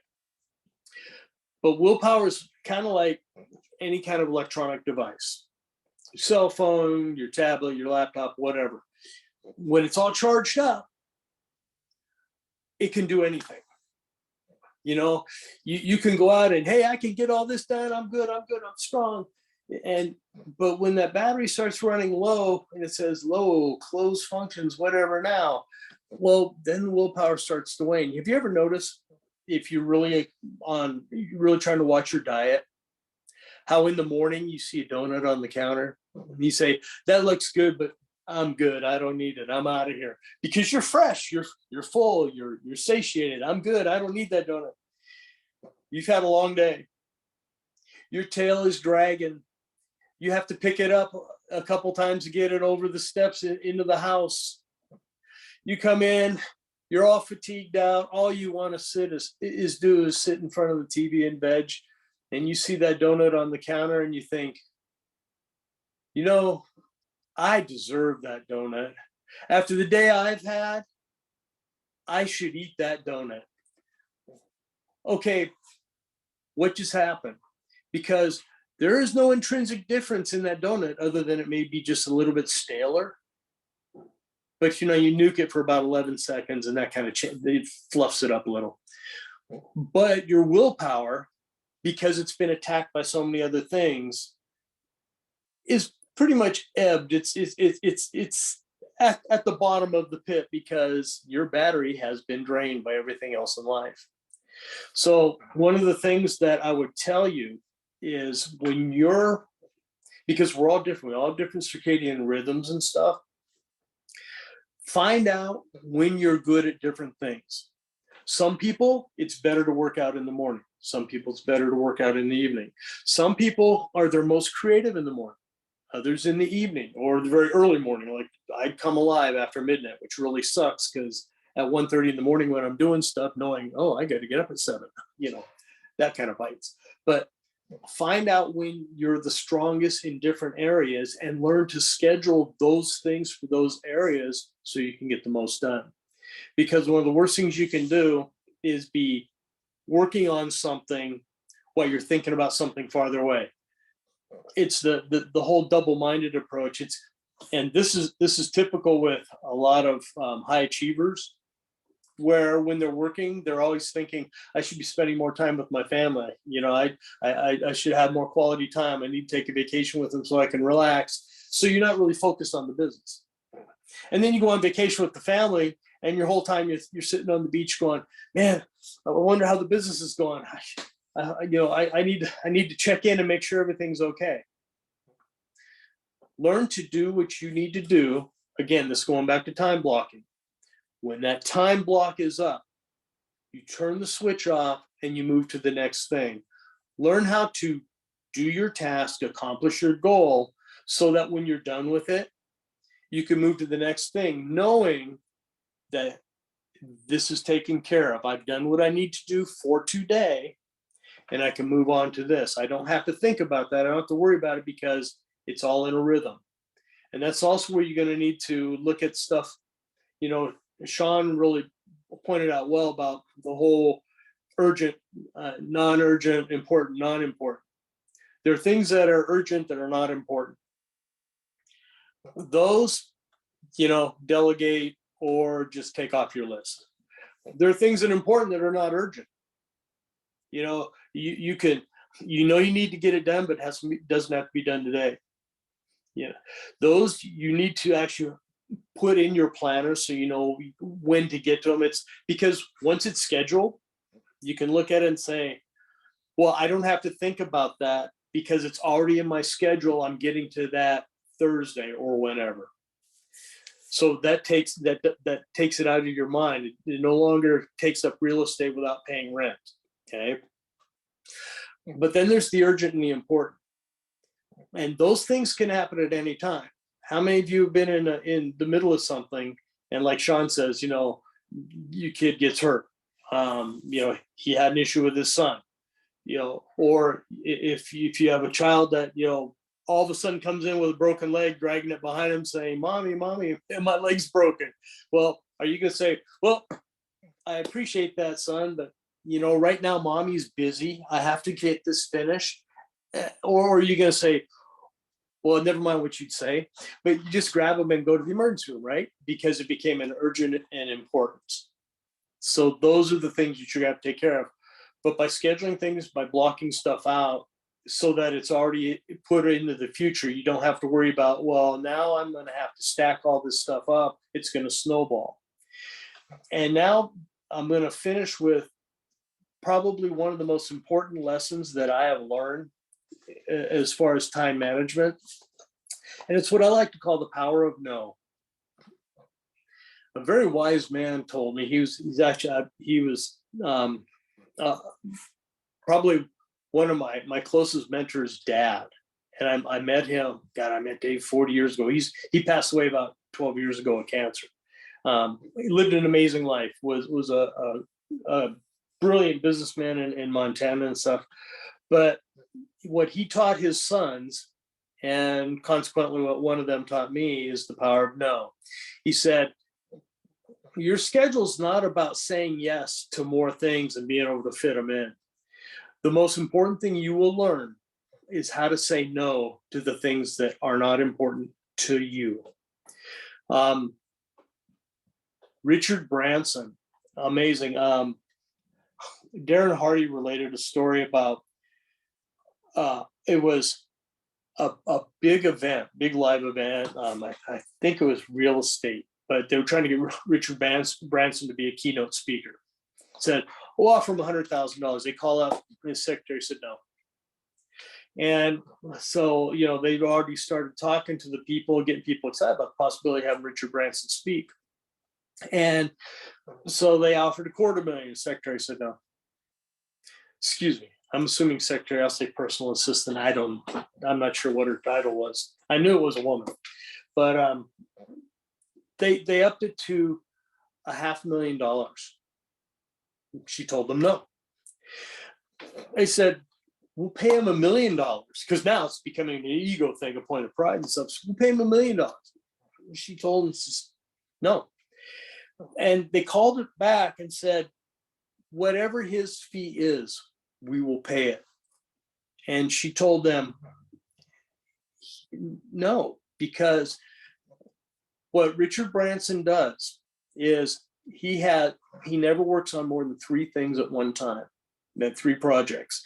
If it's not one of his top, if it doesn't relate to one of his top 3 priorities, it's an automatic no. Because he has certain goals and things he wants to achieve, things he wants to do. And if it doesn't pertain to the 3 that he's working on right now, it doesn't matter. It could be, go visit the Queen of England and she's passed on. It doesn't matter. The president could call him up. Sorry. Charles could say, hey, come to Buckingham. Sorry, no, that's not on his priority list. And that's how you need to be about yours. Look at the things you want to achieve. Are the things I'm about to consider putting into my calendar going to get me where I want to be? If the answer is no, it's a no. If it's not part of your big goals, your big priorities, it's a no. Like Sean said, he really wants to watch Ted Lasso, but that's not a priority to get him where he wants to be. So, and I'm sure he'll get to it. He'll probably have a binge day one of these days, but it's not going to be this week. So the power of no, because one thing I know, that's KNOW. Well, one thing I know is every day you have 86,400 precious jewels that you can never get back, and they're called seconds. So whenever you look at things, I like to think of money as life energy, because whatever you sell your time for, if you work for $10 an hour or $10,000 an hour, you're selling 1 hour of your life for that amount. So whatever that represents to you, if it's $10, it's like $10 represents 1 hour of my life energy that I can never get back. You can always get more money. You can never get more life. If it's 10,000, it's like, that's 1 hour of life energy I can never get back. So be wise where you invest your life, where you invest your energy, where you invest your time. For time is the stuff life is made of. Oh, look at that. I think we're about on time. Thank you, Kurt. And thank you, Sean, for the video he sent. That was phenomenal. Yeah, and you are right on time. Nice job, time management crew. Thank you. That story about Russell Brunson was pretty amazing. Was it Russell Brunson? Yeah, I think so. Richard Branson. Richard Branson, thank you. Too many RBs, guys. Virgin Atlantic. Yeah, the guy who owns Virgin. Virgin Yeah, he Atlantic. actually has 400 companies that he runs. Yeah, he's pretty amazing. And that story was it really hit me because, that's important. And he's, big guy out there in the world, and he could probably rearrange things any way he wanted to make it. But he, there's probably a reason he's extremely wealthy and extremely successful. And so thank you for that story. That really hit home for me about, prioritizing and really honoring, my priorities personally, at least. I know I can get stuck in things that really aren't a priority or that really don't move me forward in my life. And it was just a good reminder to pay more attention to that. And the habit stacking, that was very interesting. I think I've been doing that for a long time, actually, but I had no idea there was a name for it. I do exactly what you say. I get up in the morning and I brush my teeth. And then I do another form of detoxing that I do called oil pulling. And if I don't do it right after I brush my teeth, I often forget about it. So it has become very much a habit stacking thing for me. And that's what makes it successful for me. And then while I'm doing my oil pulling, I make my dandelion tea. So definitely that, you know, and I've got a few other things in there too. And that habit stacking, I've been doing for a really long time, and it does make me successful. I just had no idea there was a name for it. There's actually a book called Atomic Habits that talks a lot about that. Yeah, I've breezed through that. It's a pretty good book, and I actually plan to read it more in depth. A side note is Richard Branson was told by a teacher that he would, Faye's got it. Faye's got it. That he would either be a complete failure or a millionaire. Well, teacher's wrong on both counts. He's a multi-billionaire, but right. I believe he's dyslexic and ADD, and so yeah, he had to do what worked for him. Yeah, for sure. But that was a great story, just to understand that. Thank you so much. And Sean's Eisenhower Matrix exercise was great as well. Very helpful. I've done that before, and I think that reminds me that I probably need to delve back into that again to help me prioritize. So thank you so much for that. And that is a great way to sort of wrap up. We hope you're getting something out of this. We hope it's helping you. Our goal for you is to get as much value out of our short amount of time we have with you during this challenge. This is a shorter span of time. If you're enjoying this and want more time with us, we do have a live event coming up, 3 full days on from July 27th through 29th, where we are able to go deeper with you because it's a longer time period. We'll be talking a little more about that tomorrow. We do have an offer for you tomorrow on our live event, so you'll hear more about that tomorrow. But we appreciate you spending time with us today.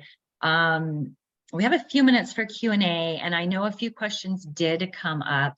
One of the ones I saw when we were talking about health and eating better was, what do you do about, healthy food just seems so much more expensive. It seems so much more expensive to live a healthier life, to eat healthier. And that is a really good question. That's a question I get a lot, actually, with my clients and just people in general when I'm talking to them. I eat gluten-free, I eat dairy-free. I eat pretty healthy in general, really healthy, actually, for the most part. And it can be expensive. However, there are a lot of ways that you can make it less expensive. And I'm glad this was brought up because it was something I wanted to mention when I was talking about health, and I never got a chance to do it. There are many ways to eat healthier inexpensively or without being more expensive than eating less healthy. Obviously, if you're going to eat, just at Walmart, you're going to pay a lot less for a lot of things because Walmart in itself has, the same food as maybe Whole Foods does, but it's cheaper. But that is one of the things, I shop a lot at Whole Foods and it is expensive. But there are many things I can buy in other places like Sprouts or other stores where that particular food is actually cheaper. And when I have the time to do that, I will go and find better deals and better places. The biggest thing I do is I am mindful of sales, and I buy things more in bulk when I can. If you have a store like Costco or Sam's Club, a warehouse store, they have become better about carrying healthier foods, more organics, more grass-fed, things like that. I see that a lot more in those stores. And so I will start there and many times and buy what I can there. And one of the things that my family did not too long ago, probably about 2 or 3 years ago, is we invested in a small chest freezer, and we put it in our garage. It cost about $175, I think, at Costco. They're more like $200 now these days. But you can even find them on, Craigslist or, OfferUp sites or free, places where you can get them used. That was one of the key things for us for saving the most amount of money, was being able to buy in bulk and then storing it in a freezer. Now we're a family of 6. If it's just you or there's just 2 of you, you may be able to fit all that in your regular refrigerator and your regular freezer. But for us, we needed a separate freezer, and that $200 that we invested in that freezer, I can guarantee we made up within a few months at the most, because I was able to buy things in bulk at Costco, for example, and save money. But I also order a lot of our meat through an online company called ButcherBox, so I can order more and store it. That way I'm not going out and having to buy a thing of ground turkey and I have to pay $10 for it, which it is now, a pound of ground turkey, which is crazy because the turkeys have had their avian flu or whatever they've been sick with. I can buy that for half price through ButcherBox and store it in my freezer. And so, you know, for me, the freezer was a huge thing, and watching the sales. I also will buy in bulk if, you know, there's a particular, you know, veggies and fruit are harder to do. You can't really do that because they go bad quickly. But you can eat the things that are in season. They're often cheaper when they're in season. You know, and, but buying in bulk has been the biggest thing for me. When there is something that I know we eat regularly, and it's on sale, I will buy 3 or 4 of them instead of 1. And I will store them either in the freezer, depending on the kind of food it is, or in our pantry. And that saves a huge amount of money for us. And then the other thing I would say that is big in terms of that is, you know, like I said, eating in season, because the fruit will be cheaper, the vegetables will be cheaper. But the other thing I want to tell you about that is you can eat organic produce. That's really the best way to go to be healthy. But there are some items that you don't necessarily need to eat that are organic. And there's a company called, or sorry, a website. It's called EWG.org. It stands for Environmental Working Group, EWG.org. And on that site, they have a list. It's called, what's it called? Clean 15 and Dirty Dozen. And you can probably even just Google that or search that term. Clean 15 and Dirty Dozen. And what it is it's a list of 15 fruits and vegetables that when they tested them had very little pesticides when they were bought conventionally, grown conventionally. And there are certain fruits and vegetables that when they grow, they do not absorb much, if any, of the pesticides in the ground. So those 15 fruits and vegetables, you know, if you're going to buy anything conventionally, if you want to save money and if you feel like you really can't afford to buy everything organic, go for those 15. If you're going to, one of those is onions, one of those is asparagus, one of those is, I think, even bananas. They're cleaner if they're non-organic, if they're conventional. So you can save some money in that avenue. And then they have the other side of that list is the Dirty Dozen. And those are 12 that you do not, if you want to be healthy, you do not want to buy conventional. You want to buy organic. If you want to stay, you know, if you want to stay pesticide free as much as possible, those 12 you want to avoid in a conventional form. And some of those things are grapes. I think some berries. There's a couple items. So there's 12 total that they had the highest concentration of pesticides when bought conventionally. So go to EWG.org, check that out. They also have a cosmetics, you know, database there that you can look up and see how toxic your cosmetics are. But specifically, they have that list for you, the Clean 15 and the Dirty Dozen, and that can help save some money. And then I also wanted to mention that there is an app called Think Dirty that can help you. You can scan products while you're in the store, and it can tell you the toxicity level. So, you know, you can, if something's on sale, you can scan it and say, you know what, this is actually on sale, but it's actually not that toxic. So maybe I will invest in it. Anyway, I think, you know, watching the sales, eating with the season, checking out those Clean 15 and Dirty Dozen and buying based on that conventionally when you can and want to. And then, you know, setting yourself up to be able to store things, store food can save you money as well. That was one of the questions that we got, and hopefully that helps.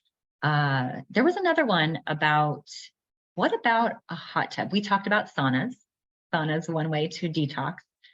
The other question was, what about a hot tub? Now in saunas you sweat, and obviously in a hot tub you sweat as well. And the whole concept there was sweating leads to, you know, detoxing, which is great. The thing about a hot tub is that while you will sweat typically when you're in it, I mean, there are many times where I have to sit out for a few minutes because I'm getting so hot. Hot tubs usually have chlorine, and chlorine is not super healthy for our bodies. In fact, it's not healthy at all. And in fact, when it's heated up, it turns to something called chloramine, I believe it's called. And when we inhale that, it's highly toxic. Not highly toxic, it's not going to kill you, but it is toxic.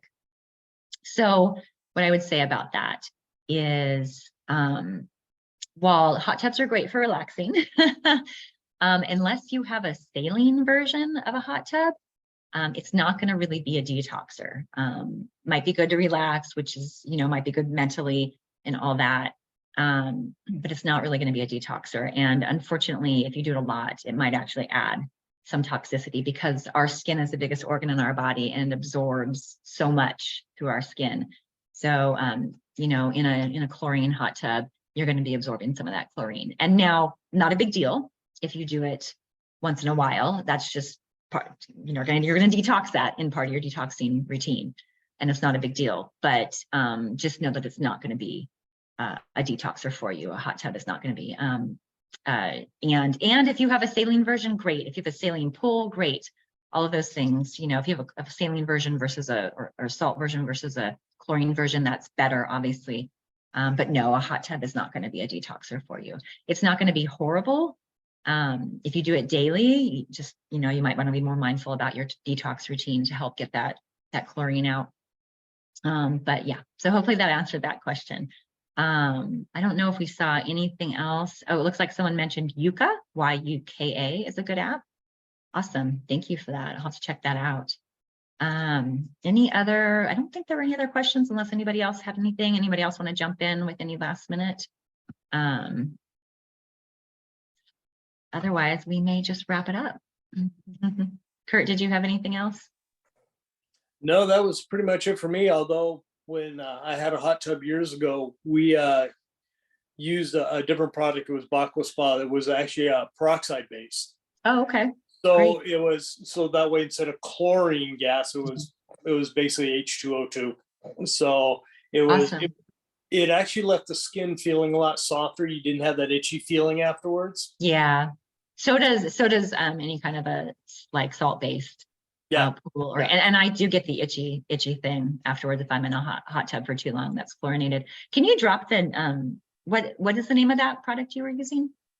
I believe it was Aqua Spa. I can. Okay, Aqua Spa. Great. Yeah, I can. Thank you. I can Yeah, put drop it it in in. chat real quick. Drop it in the chat. That'd be great. Otherwise, thank you so much for joining us. We are honored to be here with you and appreciate you know, all your interaction and activity. And we have day 3 coming tomorrow. Please join us for it. Same time, same place, same link that you got here today. 11 a.m. Pacific Standard Time, I believe is 2 p.m. Eastern Standard Time. We are excited to have you for our last day. We have a couple great topics tomorrow from, you know, some emotional intelligence and relationship communication skills in terms of, particularly in terms of like boundaries and assertiveness, which is, we think is going to provide some really great tools for really helping you level things up. And we've got a couple other topics tomorrow that we're excited to present with you. So stay tuned. We will see you tomorrow at 11 a.m. Pacific Standard Time. Thank you so much.